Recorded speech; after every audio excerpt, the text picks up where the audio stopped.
Here's your wrestling news for June 23rd, 2022, and your headlines for today include Triple H is back in NXT. What does he have planned for the developmental brand? More bad news for John Laurinaitis after being placed on administrative leave. WWE scrapped plans to fast-track NXT 2.0 star to the main roster. Bryan Danielson confirmed status for Forbidden Door event this weekend. WWE Raw Superstar sidelined with brain injury. Big E provides great update about his condition after broken neck injury in March. Christian Cage brings up Jungle Boy's father's death in shocking AEW Dynamite segment. Former Ring of Honor World Television Champion makes AEW debut on latest Dynamite. Cody Rhodes addresses WWE's 9-month recovery window for torn pectoral. Charlotte Flair's WWE return announced for August. Big plans for the day of Ric Flair's final ever wrestling match, and more. We're kicking off today with Triple H, who confirmed his retirement earlier this year, leaving his boots in the ring at WrestleMania 38. Triple H's retirement came due to a cardiac event suffered in September 2021, which was the same month he lost control of NXT to his father-in-law Vince McMahon, but that's all changed now. According to Brian Alvarez of Wrestling Observer Radio, Triple H was present during this week's episode of NXT 2.0 and made an impact behind the scenes. In a meeting to everyone around, the game said he was there for business reasons, but couldn't say exactly what he meant just yet. Triple H also said he's back, and while it appears that he was talking about himself, some fans have suggested that the "he" in his sentence is referring to a returning superstar. The former world champion's return to the brand is being seen as a good thing, as NXT 2.0 has struggled to reach its target demographic since the relaunch 9 months ago. It's certainly interesting timing that Triple H's return to NXT coincides with his wife being named interim CEO and chairwoman of WWE, as the cerebral assassin is back where he belongs. Triple H is back in a role he held for years, but the opposite can be said of John Laurinaitis, who has been placed on administrative leave due to the ongoing investigation. Laurinaitis' name was brought up in the Wall Street Journal article that alleged an extramarital affair and hush money payout between Vince McMahon and an employee. In his place, Bruce Pritchard has been named the interim head of talent relations, and while Laurinaitis is still technically with WWE, the latest update isn't a good sign.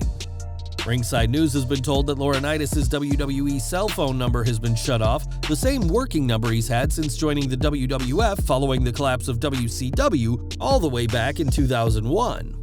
Laurinaitis was not at Raw or SmackDown after the scandal broke, despite Vince McMahon, the main subject of the investigation, appearing on TV for both events. Many believe that while McMahon will survive this investigation, Laurinaitis won't be so lucky, and this latest update is bad news for the former WWE General Manager. Now, for over a year now, the Bloodline has dominated WWE, destroying every opponent who has stood in their way. Roman Reigns, the Usos, as well as their counsel Paul Heyman have proven to be a dominant stable, but they're not the only family members around. Fans who watch NXT 2.0 will know of Solo Sikoa, the younger brother to the Usos, and many are hoping to one day see the young star as part of the Bloodline. Speaking to BT Sport this week, Sikoa said how he has insisted on establishing himself without having to rely on his brothers or cousin, but WWE did have plans to fast-track him to the main roster. Before I debuted on TV, WWE Creative were like, "We'll put you with your brothers." Then the next meeting was like, "Let's see what you can do on your own." As his name suggests, Solo Sikoa is happy to be doing things on his own, and while he may one day join the Bloodline, that isn't in the cards right now. Over to AEW next, as this weekend will be the Forbidden Door crossover event with New Japan, but the show will be missing several top names. CM Punk won't compete this weekend, and we can confirm that Bryan Danielson's name is also on the list. Danielson opened up last night's Dynamite to announce his status for upcoming AEW shows and confirmed that he's not medically cleared for Forbidden Door. If that's not enough, the former WWE World Champion also said that he won't be wrestling at AEW's Blood and Guts, which will take place on the June 29th edition of Dynamite.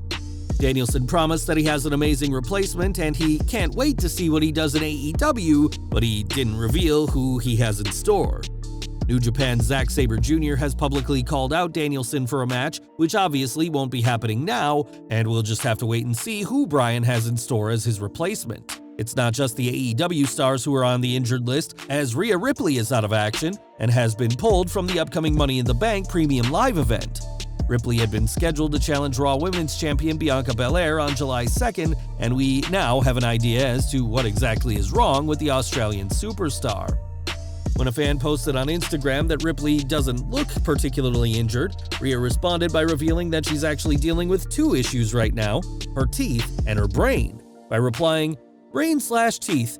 Can't see a brain injury. Stop being incompetent and reaching at nothing." It's been reported previously that Ripley needed to get her teeth fixed, but a brain injury, likely a concussion, could put Ripley on the shelf for months if it's severe enough. In Ripley's place, Carmella will challenge Belair for the Raw Women's title at Money in the Bank, and we're wishing the Judgment Day member a very speedy recovery. Ripley is the latest WWE superstar to be taken out, but we've got some good news from Big E. The former WWE champion hasn't competed in over 3 months now after suffering a broken neck during a March episode of SmackDown, but has remained his positive self ever since. When asked by a fan on Twitter how he's doing, Big E gave a great update on his condition, saying he can freely move his neck around now.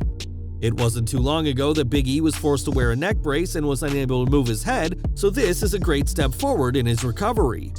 There's still no timeline on when fans should expect Big E back on TV, but with the former WWE champion continuing to take strides in his recovery, his return could be sooner than you think.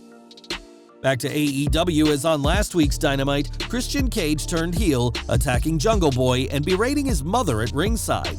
Fans were shocked by Christian's actions, and last night, Cage explained his actions with some choice words. Cage said that part of the decision-making was that Jungle Boy eliminated him from the Casino Battle Royal at Double or Nothing last year, though admitted that it may seem petty of him to wait this long to get revenge. Christian scoffed at the idea of older veterans coming in to help new stars, saying that he's come to AEW to do one thing, and that's make money. In a particularly shocking line, Christian said that while Jungle Boy saw him like a father figure, the young AEW star already had a father, and that man is now dead. Cage was referring to Jungle Boy's father, actor Luke Perry, who died in 2019 following a stroke and a blood clot. Luchasaurus emerged ready to beat up Cage, but after talking things out and referencing ex-AEW star Marco Stunt, the pair hugged and left the ring together. It looks possible that Jurassic Express is finished, as Cage and Luchasaurus seem to be on the same page in an impactful segment during this week's Dynamite. Christian Cage's segment wasn't the only highlight from last night's Dynamite, as the show saw the debut of a former Ring of Honor World Television Champion.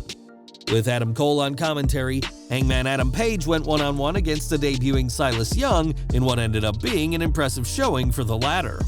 He ultimately lost to Hangman's buckshot lariat, however, that was after Young proved he could hang, even getting a loud chant from the fans despite facing the popular former AEW World Champion.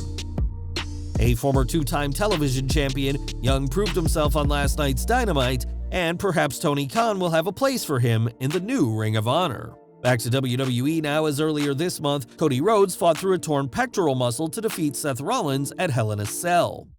WWE's reasoning for allowing Cody to wrestle is that they believed he couldn't do any more damage to the muscle, that he'd torn completely off the bone, and have since said he'll be out for 9 months. When WWE announced the 9-month recovery window, fans were surprised, as every other report has said he'll be ready far earlier than that, and now Rhodes himself is sowing the seeds of returning sooner than that.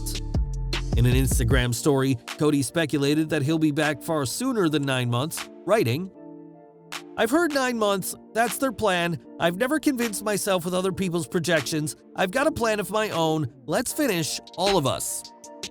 Some have suggested that the 9-month window WWE has given is a ruse, and that they are setting up a surprise return at the Royal Rumble in 6 months' time, but whatever happens, expect a thunderous ovation for the American Nightmare whenever he returns.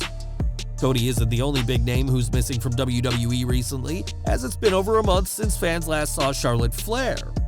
Flair's last appearance for WWE came at WrestleMania Backlash, where she lost the SmackDown Women's Championship to Ronda Rousey, but the self-professed Queen of All Eras is on her way back. The PNC Arena in Raleigh, North Carolina is advertising that Charlotte will be appearing at the SmackDown TV taping that'll take place on August 12th. With SummerSlam set for 2 weeks before this appearance, it'll be interesting to see if Flair's return comes before August 12th, or if the SmackDown taping will mark her official return. Flair is WWE's most decorated female champion in history and has gotten married to AEW's Andrade El Idolo during her hiatus, and time will tell what Charlotte does next when she's back on TV. And we're ending today with Charlotte's father Ric Flair, who will compete in his last ever match next month. July 31st will be the date that Flair steps in between those ropes to wrestle for the very last time, but the city of Nashville is making the event extra special.